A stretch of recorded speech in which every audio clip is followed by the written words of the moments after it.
how was your holiday and Christmas and so forth? It was pretty good.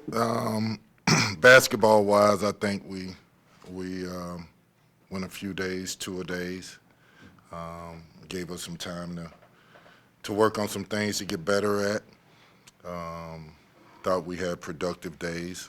It's good where we don't have anything else on the plate, where we can really come back and go two times in a day and get some real work done. Kenny, how do What you was the team schedule? I'm sorry. Say that again. What was the team schedule during the 2 week break? So we would go at 10:30, go for a couple hours, come back. Typically, that was probably a defensive day in the morning, and come back and scrimmage and play more or do offensive stuff in the evening. can you go back to the last game?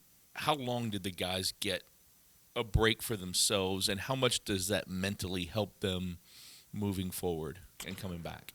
They left for 3 or 4 days, 3 days, I think, came back, broke down the Kentucky game. When we look at it and broke it down, initially I thought it was a 10-minute spurt where we were good. It was actually more than that.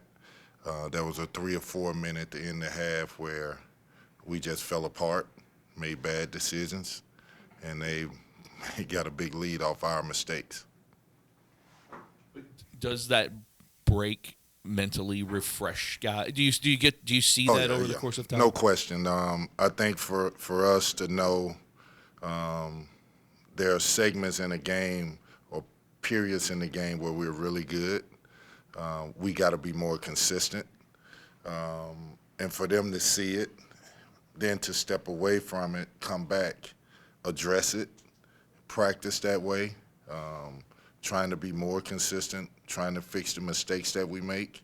I thought they did a good job of that. Yeah. Did you kind of set any areas to focus on specifically during the break, given the extra time, or and then also, were there any areas you saw the team take some big strides during that stretch? Obviously, we shot selection, sharing the ball. There are segments where, or periods during the game where one guy tries to take over and we get unforced turnovers or bad shots. The more we pass the ball to each other, the better we look as a team.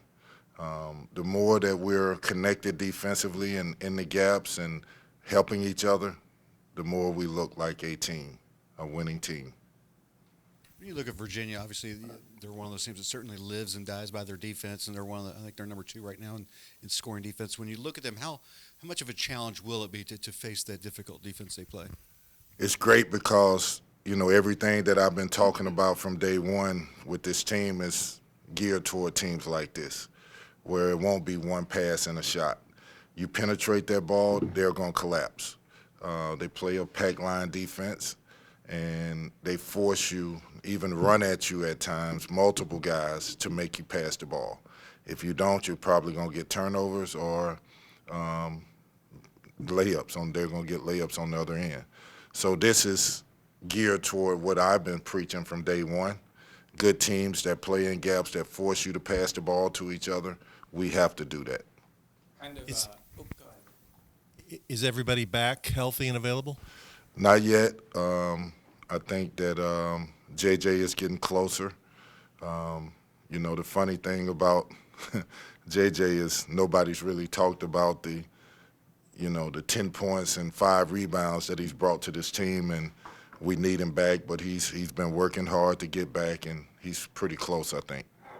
And Dennis is still day-to-day. So either one probably won't play against Virginia? Don't know yet. I'm waiting to see. I'm hoping. Notre Dame scored a bunch of points off Virginia. I don't know the last time anybody scored that many points. You watched that game, I'm sure. What did you see out of Virginia that I just saw Notre Dame made a bunch of jump shots. Some were contested. They did a good job, really good job of driving and passing the ball to each other. Got a bunch of threes. And, it's hard to evaluate the game by that game because, some of those shots that Notre Dame made was tough jump shots. Yeah, kind of bouncing off that point. We know what a Tony Bennett team is capable of when they're playing at their full potential, but they have had those shaky games so far this year against Notre Dame and Memphis. Is there anything that when you're watching tape about those games maybe stands out to us why they haven't been able to click? Great question. Those two games were not in Virginia. When we look at it, when I watch the team with the guys and we look at the game, I ask the team, what are you noticing?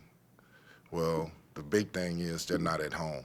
Do you think they're going to miss this many shots? Do you think they're not going to be sharp when they're at home?